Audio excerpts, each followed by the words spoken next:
do the math. So I'm just saying it's really, really serious stuff. Now, this could go nationwide. You're not in California, Mercy. You have a chance to go out and do what I call a second wave of prepping. Okay? And what I mean by that is if you have a chance to buy, say, a 50-pound bag of rice or something like that, or you have a chance to buy a bag of 25-pound bag of beans, couple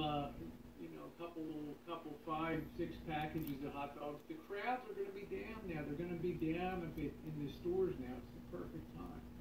But if we go on a national hunker down order for 3 weeks, it's going to be bedlam.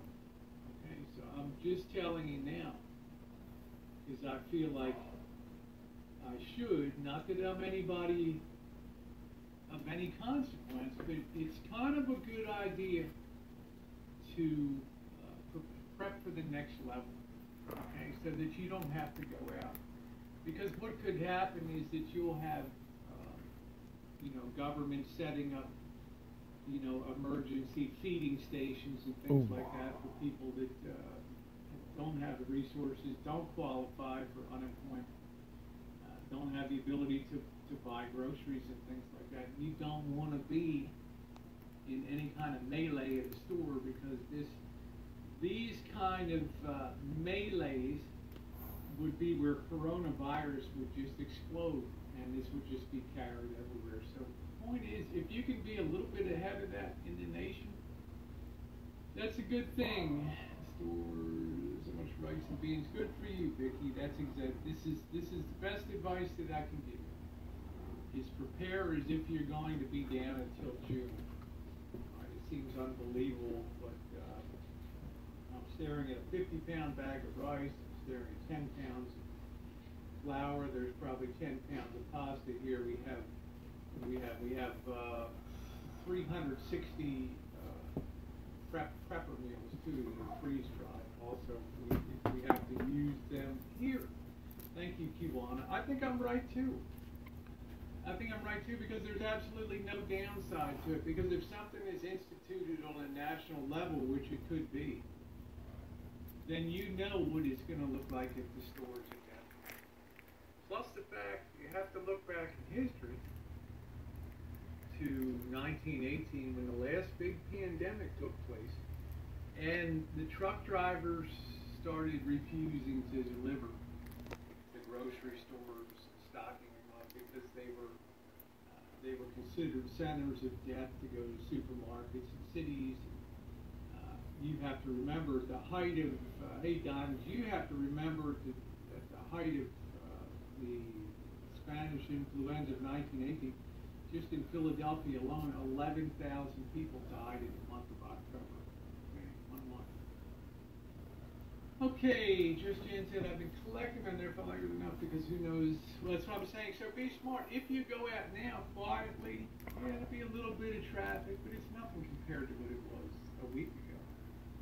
But it could be like a tidal wave in a couple of weeks, when real worries about food come up on a national level, and then it's a point, well, we got to get the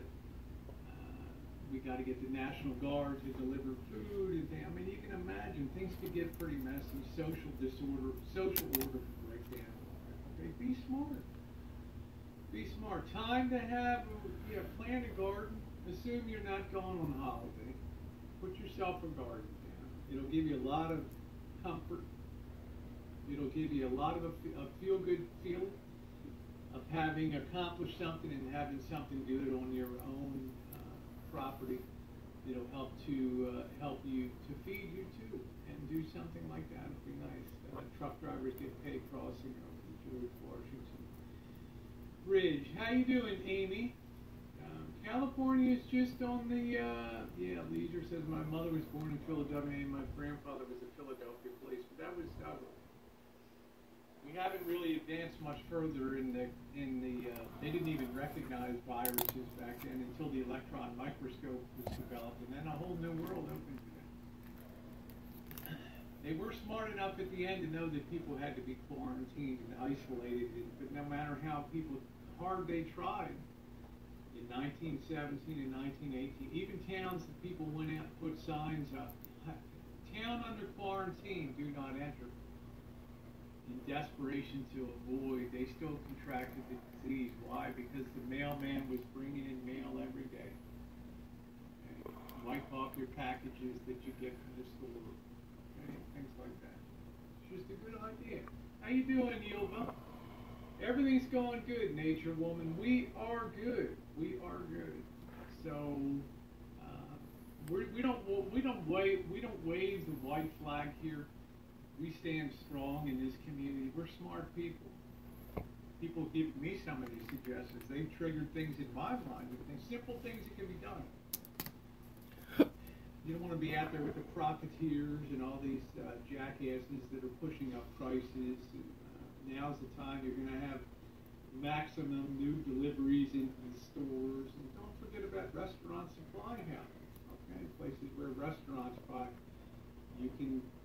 You can get sacks of flour, 25-pound bags of flour, and things like that.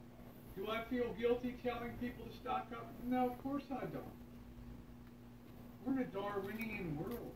You know, it's not your responsibility to step out of the way. You owe a duty to yourself and your family to be at the head of the line. Most towns have a restaurant supply place where restaurants go to and pick up their essentials, meats, vegetables, bulk flours, sugars, things like that. Okay. Flour. Okay. Yeah. So get some things like that. Go nice and calm. Yeah, go stock again, and you'll never regret it. It's not stuff that's gonna go. It's not stuff that's gonna go bad. Get yourself a lot of peanut butter. If you're not allergic to it, crackers, things like that. Then you don't have to go venturing out as this thing goes parabolic and up straight up the chart here to a true national pandemic. If everybody is on a lockdown, then it will dissipate within 2 to 3 weeks. The Chinese experience, if they're to be believed, would show that there's no new internal cases. The only new cases that showed up have been imported from people coming into the country. The lockdown does work. It does work, the isolation thing. So if it's successful, who in the hell cares if you have extra peanut butter? You know that you'll eat it. You know you'll eat it. Make sure you order kids' Easter stuff from Walmart. Nobody's dead. I think that that's very sound advice in this situation because we are in a true national emergency that's going to stress out the forces of government. We already have politicians that are down with the coronavirus. I think a couple congressmen.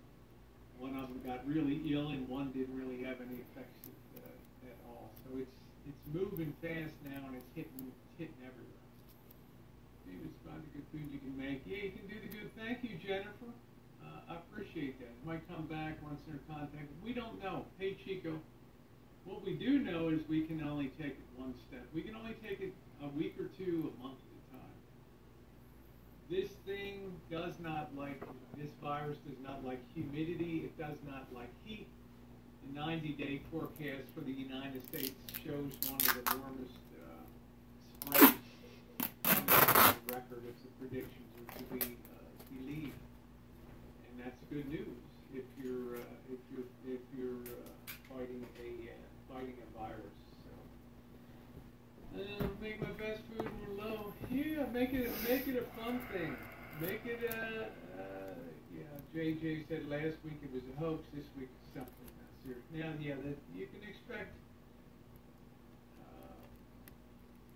people are taking it real seriously in California. I don't hear anybody up and down any traffic on the street. I would have felt like a fool the first night out to be out on the street. I'd be allowed to, but I figured it would be better to just come on here and hang out with you guys and just share with you some thoughts of do not panic.